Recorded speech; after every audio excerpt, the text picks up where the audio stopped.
Good morning बच्चों। हम अपना नेक्स्ट लेक्चर शुरू करते हैं। हमारा नेक्स्ट चैप्टर है, अब तक हमारा प्राइमरी मार्केट हो चुका है। अब हमारा नेक्स्ट चैप्टर है सेकेंडरी मार्केट।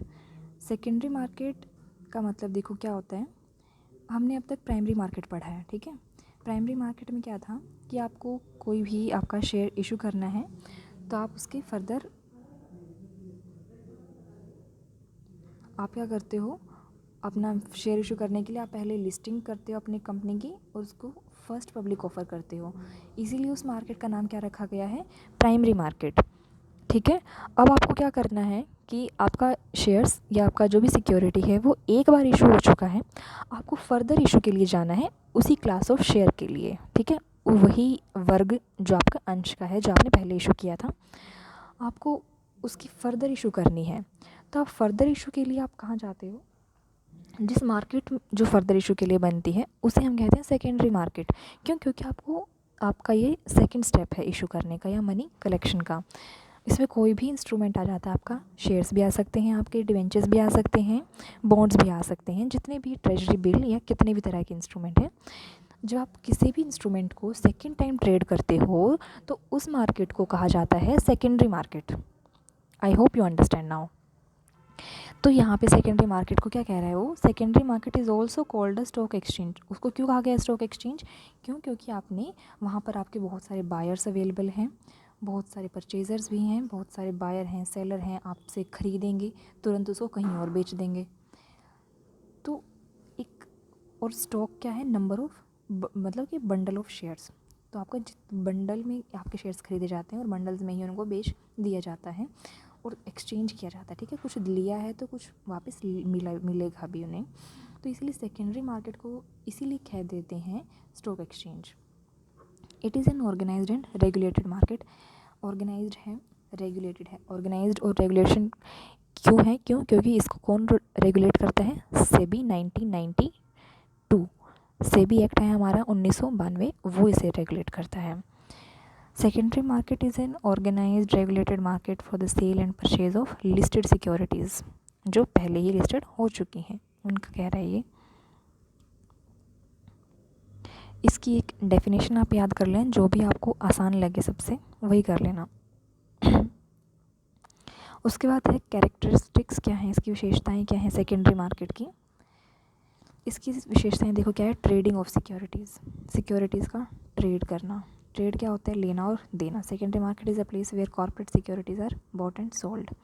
प्राइमरी मार्केट में सिर्फ आपने सेल करी है, आप एक ही बेचने वाले हो और जिसने आपके ख़रीदे हैं वो आगे कहीं बेच नहीं रहा है उसको उस टाइम पीरियड के लिए। लेकिन सेकेंडरी मार्केट में क्या है, आपसे तुरंत खरीद के अगला इंसान, वो इंसान तुरंत उसको बेच भी सकता है। तो ट्रेडिंग ऑफ सिक्योरिटीज़ में साथ साथ होता रहता है। फिर एसोसिएशन ऑफ पर्सन।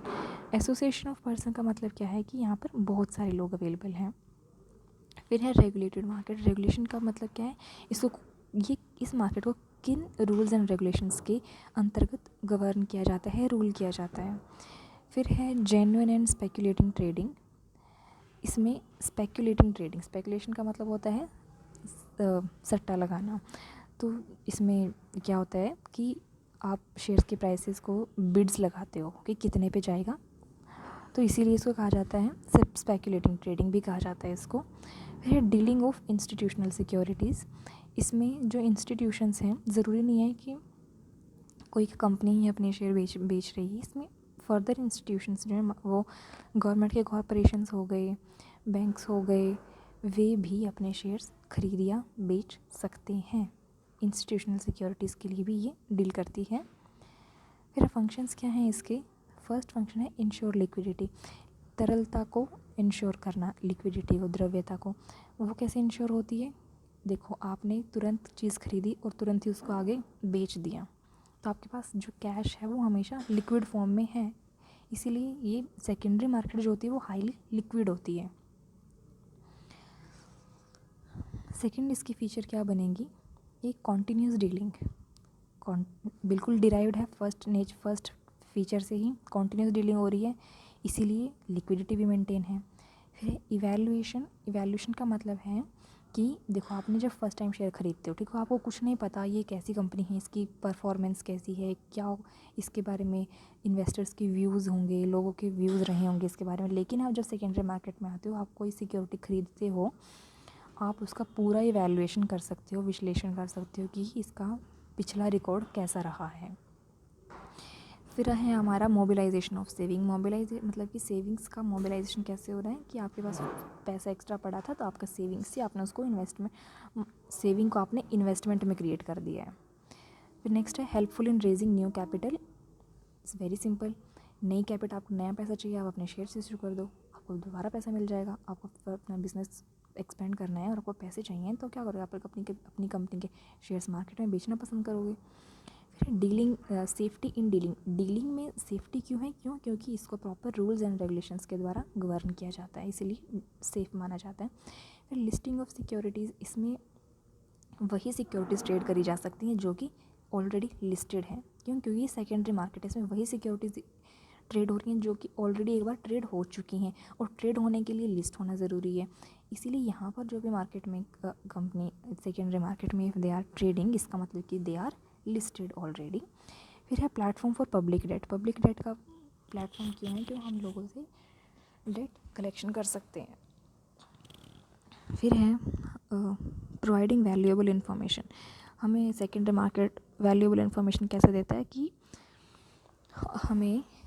हम कंपनी की जो एनुअल रिपोर्ट उठा के देख सकते हैं, उसकी वर्किंग देख सकते हैं, उसकी मैनेजमेंट की जानकारी ले सकते हैं, जो वो अपनी एनुअल स्टेटमेंट इशू करते हैं उनसे। कैरेक्टरिस्टिक हो गए, फीचर्स हो गए। ये आपका procedure of dealing at stock market, ये सेकेंडरी मार्केट। नॉलेज के लिए आप इसको पढ़ सकते हो, एग्जाम के पॉइंट ऑफ व्यू से इट्स नॉट नेसेसरी। फिर डिफेक्ट्स क्या है इंडियन सेकेंडरी मार्केट में, this is important.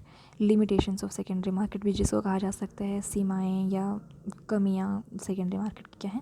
Lack of integration, इसमें इंटीग्रेशन की देखो कमी कैसे है कि large number of secondary markets available हैं कंट्री में, बहुत सारे सेकेंडरी मार्केट्स हैं, अलग अलग स्टॉक एक्सचेंज है, जैसे मुंबई स्टॉक एक्सचेंज है, बॉम्बे स्टॉक एक्सचेंज है, कैलकाटा स्टॉक एक्सचेंज है, नेशनल स्टॉक एक्सचेंज है, फर्दर स्टेट्स के भी अलग अलग हैं। तो बहुत सारे सेकेंडरी मार्केट्स अवेलेबल हैं, but there is no integration. वो इंटीग्रेशन का मतलब होता है समानता, सब एक दूसरे के अकॉर्डिंग नहीं चलते हैं, फ्लक्चुएशन रहती है प्राइसेस में। फिर है unjustified classification of shares. Unjustified classification का मतलब क्या है कि शेयर्स को अलग अलग हिस्सों में जैसे बांटा होता है, तो हर शेयर को ट्रीट करने का तरीका अलग होता है, सबके लिए रूल्स एंड रेगुलेशंस अलग होते हैं, इसीलिए इन्वेस्टर्स को कभी कभी भेदभाव भी फील हो सकता है। फिर है इनइफेक्टिवनेस ऑफ मार्जिन। मार्जिन का मतलब होता है कि जितना अपना प्रॉफिट का मार्जिन सेट करना। तो इसमें क्या है कि बहुत सारे ब्रोकर्स अवेलेबल हैं इस मार्केट में, तो सब अपना अपना प्रॉफिट का अलग मार्जिन सेट करते हैं, तो जिसके लिए एक ना फर्दर गाइडलाइंस नहीं है कि ब्रोकर्स को ऐसे ही करना है, तो इसीलिए कोई ज़्यादा करता है कोई कम करता है, इसलिए इफ़ेक्टिवनेस नहीं रह पाती उस मार्जिन सेटिंग करने की। फिर लैक ऑफ यूनिफॉर्म सेटलमेंट, वही है यूनिफॉर्म सेटलमेंट, ऊपर वाले से यूनिफॉर्म सेटलमेंट नहीं है, एक जैसी समानता नहीं, इसीलिए तो इनइफेक्टिवनेस है मार्जिन की। फिर unhealthy carry forward system. Carry forward system is unjustified and unhealthy, it is a major instrument behind high level of speculation. आपने जो स्पेकुलेशन करी है, ठीक है, तो आपके जहाँ पर बिड रुकी, या फिर आप नेक्स्ट टाइम जब इसका बिडिंग करते हो, नेक्स्ट टाइम ट्रेडिंग करते हो, तो वो और आपका पिछला क्या रहा है, आप कैरी फॉरवर्ड ना उसको अच्छे से नहीं हो पाता, अपनी मर्जी से ये लोग डिसाइड कर लेते हैं। फिर interest of investor is ignored.